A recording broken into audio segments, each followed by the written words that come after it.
Sot në përmes një linje telefonike do të bisedoj me Burbuqe Paqarada, me profesion gazetare dhe nën e një fëmije e cila jeton jashtë vendit.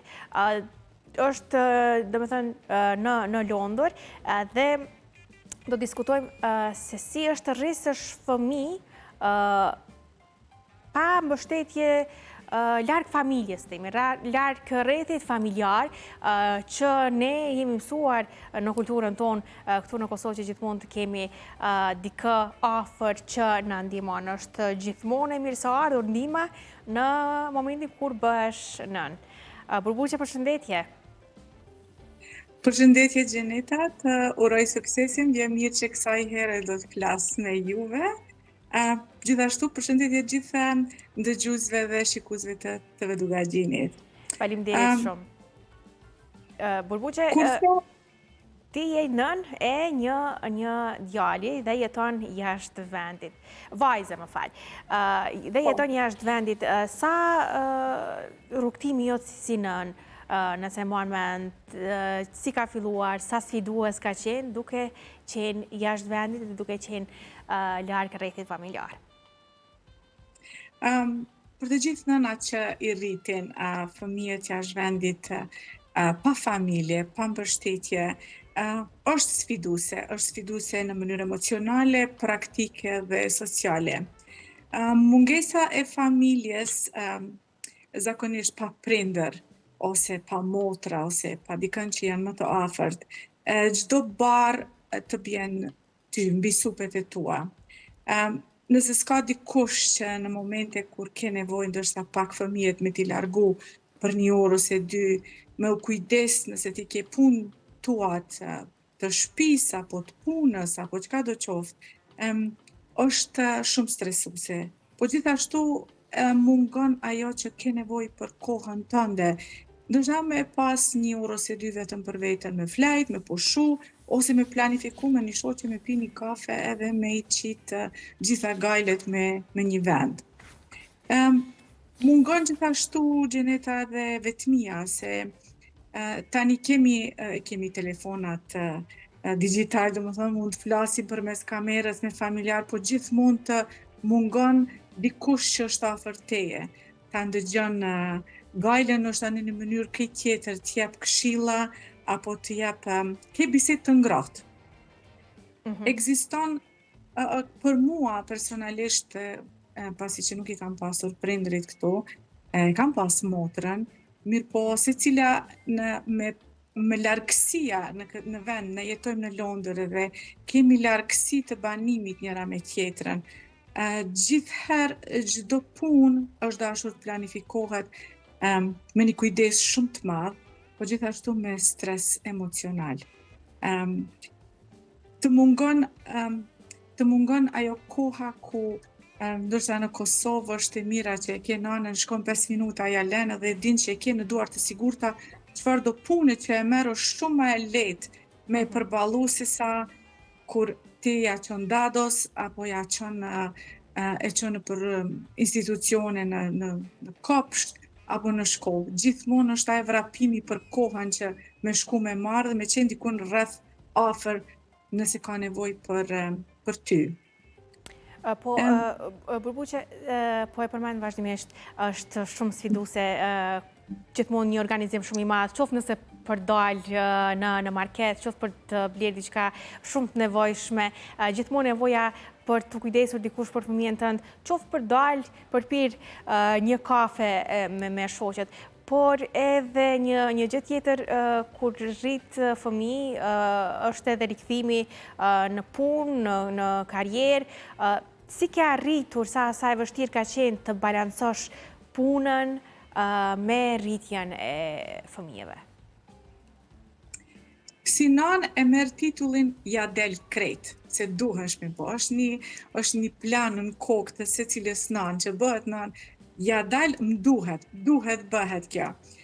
Për vete flas se unë kam pas në shtafatin që puna e gazetarës është ma fleksibile, ndoshta se sa punë që e ke orarin prej orës 8-9 deri në një kohë të caktuar gjatë ditës. Mirë po dhe kjo ka kërku shumë koncentrim, hulumtim, që ndërsa në kohën kur ti ke fillu të bisedosh në një takim, ka ardhur vajza ime që ka qenë e vogël edhe ka thënë, jo me unë të ma jep bukën.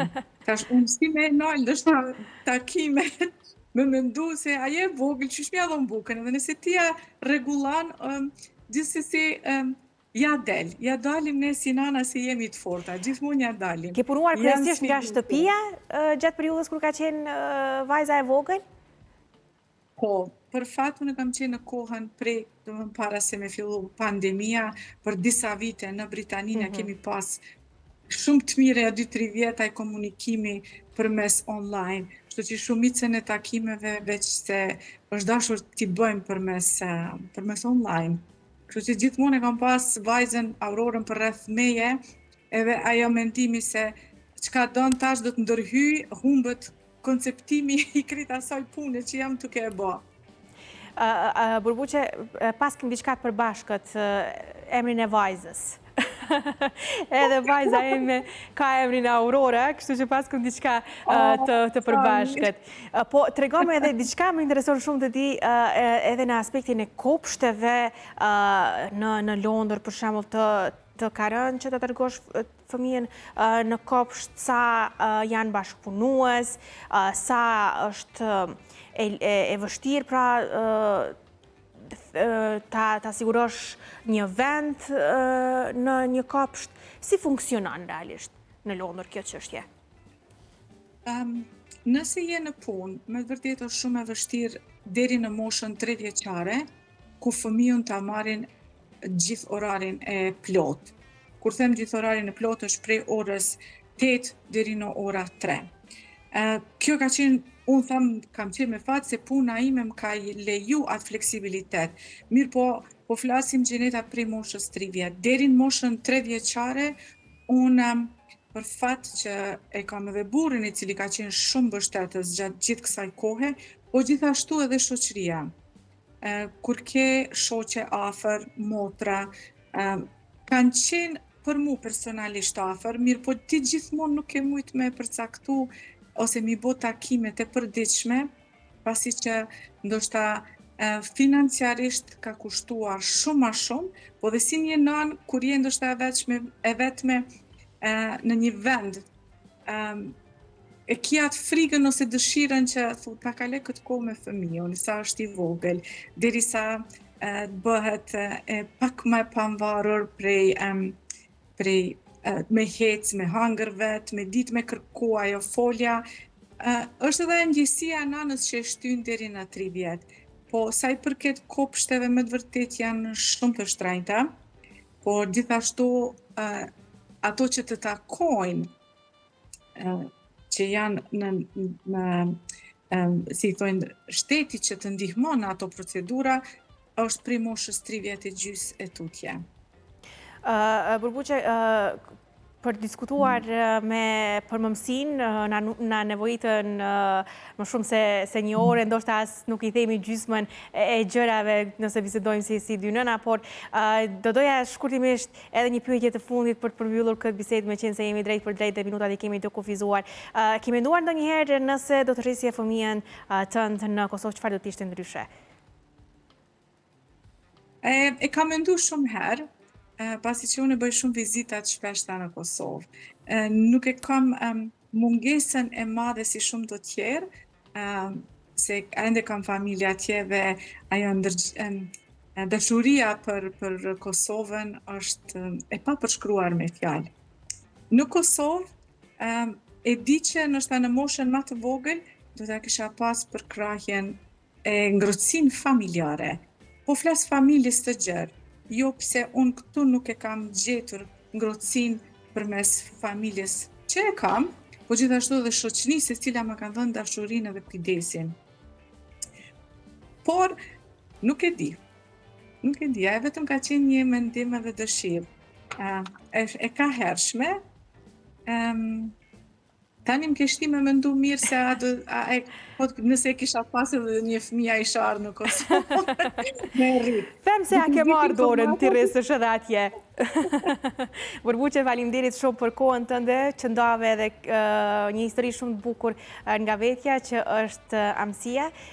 Turoj më të mirat për ty dhe vajzën tënde dhe urojmë të dëgjohemi edhe herave tjera këtu në Rreth e Rrotull.